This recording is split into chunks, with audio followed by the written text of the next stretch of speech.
habitaciones, todas con aire acondicionado. Tenitas o de los rellenitos, pero no de la afectación biológica en los distintos componentes del cuerpo que la gordura puede hacer, sino más bien la afectación que puede hacer aquí, a nivel del cerebro de la persona, a nivel de provocar algunas situaciones incómodas y tal vez, ¿por qué no? No sé si son complejos, de repente no es la palabra adecuada. A ver qué nos dice el doctor Figueroa.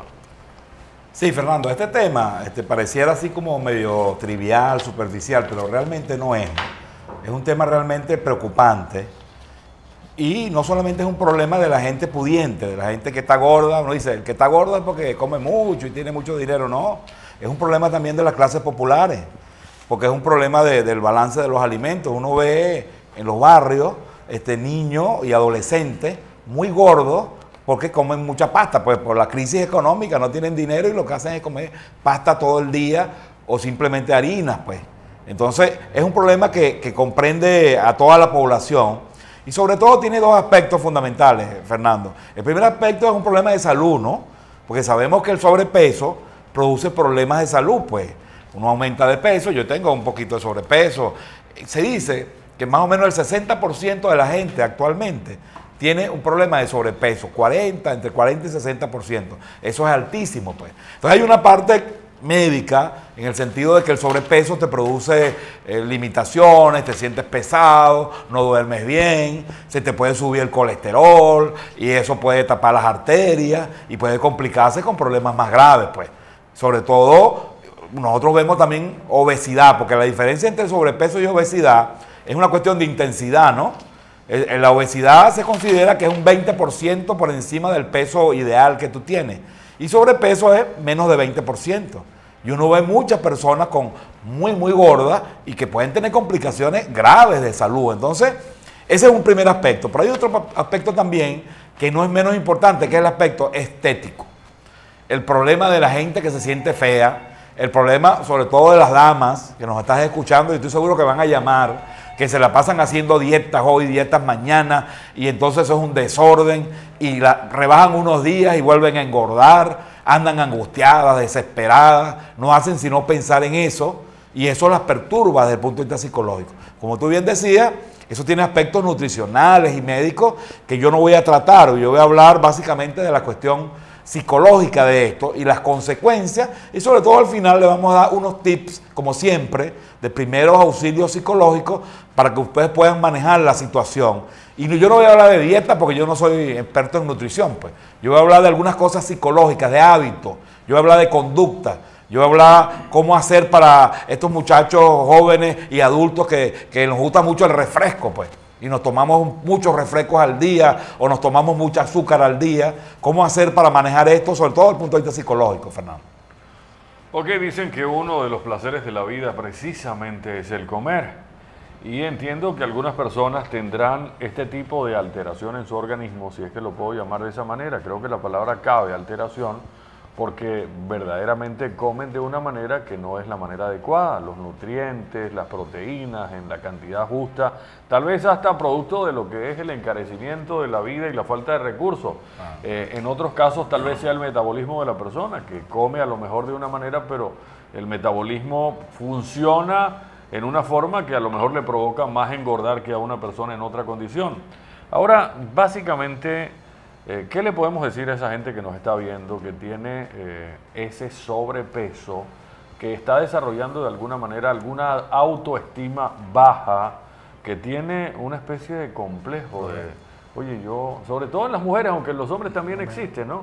¿Qué le podemos decir? ¿Qué recomendación le podemos dar? ¿Cuál es un primer tip que podemos enfilarlo hacia allá con la idea que salga de ese down en el que se encuentra? Claro, lo primero es ubicarnos en este concepto, ¿ves? No todos los casos son iguales, cada caso tiene sus particularidades, pero vamos a primero, como siempre hacemos, vamos a definir el asunto. Mi peso, el peso de ustedes, depende de dos cosas. Es como una ecuación que tiene dos variables. Primero, la ingesta, lo que como. Y segundo, lo que gasto. Si yo como más de lo que gasto, ¿qué pasa? Me queda un remanente. Si yo como bien o como bastante y gasto bastante, cuando yo hablo de gasto, hablo de actividad física. Porque el otro problema que tenemos en la sociedad moderna es una palabra que se llama sedentarismo. Como tenemos tantas cosas que hacer, no tenemos tiempo, entonces no nos movemos, ¿verdad? Vamos a movernos 2 metros y nos montamos en el carro, o caminamos menos que antes, hacemos menos actividad física. Entonces, como mucho y gasto poco, eso es muy fácil de entender, pues. Es decir, se acumula, porque eso es como un combustible, ¿no? Que uno le mete, uno come, y si no gasta, se queda un remanente. Y ese remanente a través del tiempo se acumula y se transforma en grasa. Y ahí aparece la barriga, y ahí aparecen todas las cosas que ustedes saben. Entonces, lo primero que les digo a ustedes es que ubíquense ustedes. El problema de mucha gente está en que comen más de lo que necesitan. Sí, comemos más de lo que necesitan. Porque tú decías algo que es muy correcto, que la comida es un placer. Y el placer es lo que le da fuerza a la vida. Es uno de los placeres, ¿no? Es un placer, pues, es algo agradable. Uno no come nada más por alimentarse desde el punto de vista nutricional. Si uno no come porque le gusta, pues. Una comida bien sabrosa es una cosa bien placentera, pues. Entonces, fíjense, ¿qué es lo que está sucediendo con mucha gente? Que están comiendo más de lo que necesitan y no se mueven. Las personas como nosotros, de ya de la tercera edad, entrando en la tercera edad. Fernando y yo ya estamos entrando en la tercera edad, ¿ves? Porque cuando uno está joven, a lo mejor uno hace ejercicio, etcétera, corre bicicleta, pero como le decía antes, muchas veces uno tiene una vida más sedentaria, pues, más sentado. Lo que hago es trabajar con la computadora, sentado, etcétera, etcétera. Entonces, fíjense, si usted come más de lo que necesita, se presenta un problema que es una distorsión psicológica del asunto de comer. Entonces, comer, en vez de ser un placer, ser algo bueno, se convierte en una tortura para usted, pues. Vamos a poner el ejemplo típico, sobre todo de algunas damas, pues. Oye, les provoca una comida, oye, y dice, se le plantea la duda, ¿no? Oye, qué sabroso esto, me provoca comérmelo, pero si como, entonces voy a engordar, y si engordo, teóricamente que se va a ver fea, porque al hombre no le gustan las gordas, etcétera, etcétera. Entonces se presenta una distorsión ahí, el placer, que es lo normal, que es lo natural, se convierte en un displacer. Dis quiere decir en algo alterado, pues.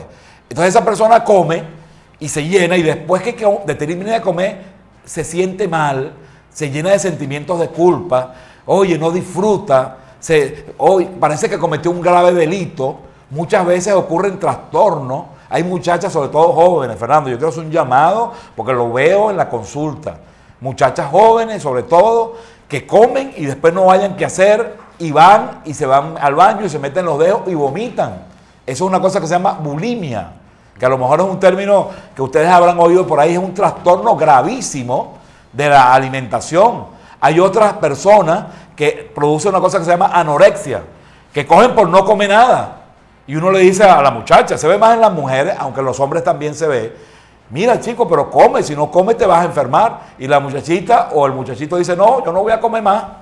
Y se mete unos ayunos, produce desnutrición y se puede morir. A mí no me gusta asustar a nadie, ¿no? A mí no me gusta mucho la técnica del miedo, porque creo que el miedo no ayuda mucho, pero tengo el deber de decirles, cuidado, estamos jugando con cosas que no son, por eso les decía, este tema no es tan trivial, ¿no?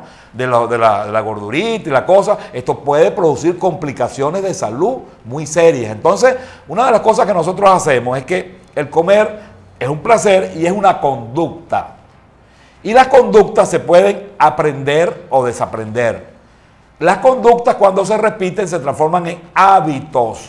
Yo tengo un hábito bueno o tengo un mal hábito. Si yo agarro y estoy nervioso, tengo problemas económicos, me dejó la pareja, tengo estrés en el trabajo, entonces uno come cuando tiene hambre, ¿vale?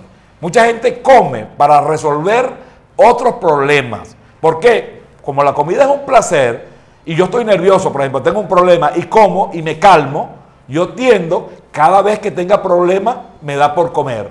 Y yo estoy seguro que muchas de las personas que me están viendo y escuchando les pasa eso.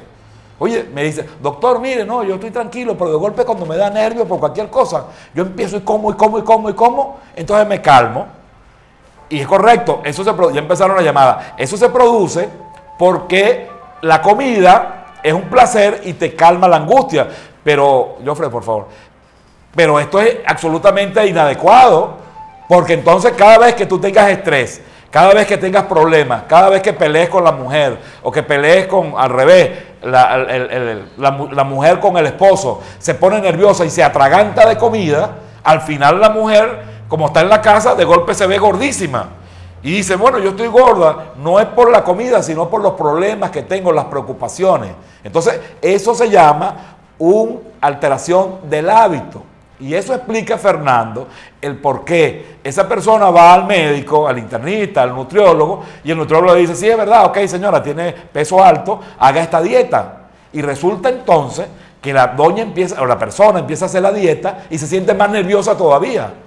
Y la dieta, si bien le rebaja, aguanta una semana, aguanta 2 semanas, pero al mes, oye, no aguanto más, y empieza lo que se llama el rebote. Y perdió 3 kilos y después aumentó 14 kilos. Fíjense toda la distorsión que se está produciendo en ese cuerpo. Rebajo, no rebajo, subo, bajo, y yo estoy seguro que ustedes conocen personas que se la pasan en eso, que si la dieta de no sé qué cosa, la dieta de los puntos, la dieta de las proteínas, la dieta de no sé qué cosa, porque usted se mete en internet y consigue 1 millón de dietas, y muchas veces las dietas que no son indicadas por especialistas pueden ser dañinas. A mí no me pueden decir, por ejemplo, yo como bastante, yo siempre he comido bastante, y yo trato de moverme un poco, pues. Ahora, como yo decía Fernando, el metabolismo de todas las personas no es igual. Hay gente que tiene más tendencias a engordar que otras. Entonces no podemos estar comparándonos. Y si a mí me dicen, por ejemplo, yo como carne, yo como cochino, yo como de todo. Si a mí me dice alguien, mire David, usted de ahora en adelante, pura verdura, compañero, pura ensalada. ¿Usted cree que yo voy a aguantar eso? Si yo tengo 58 años comiendo carne y de un día para otro, no, usted va a comer ahora todo a la plancha, pura verdura. Entonces, ok, yo digo, bueno, está bien, doctor, yo lo voy a hacer, pero lo aguanto 15 días, lo aguanto 1 mes. Pero entonces la comida, que era un placer, que era algo sabroso, agradable, se me convierte en una cosa terrorífica. Entonces ando de mal humor, ando irritable, me deprimo, no duermo. Entonces es peor muchas veces el remedio que la enfermedad. Entonces fíjate cómo nos estamos moviendo en unos terrenos sumamente complicados, y muchas veces la gente va a la consulta muy deprimida, muy nerviosa, se le altera el sueño, se le alteran muchas cosas, producto del mal manejo, sobre todo desde el punto de vista conductual, de estos problemas. Ok, ya más o menos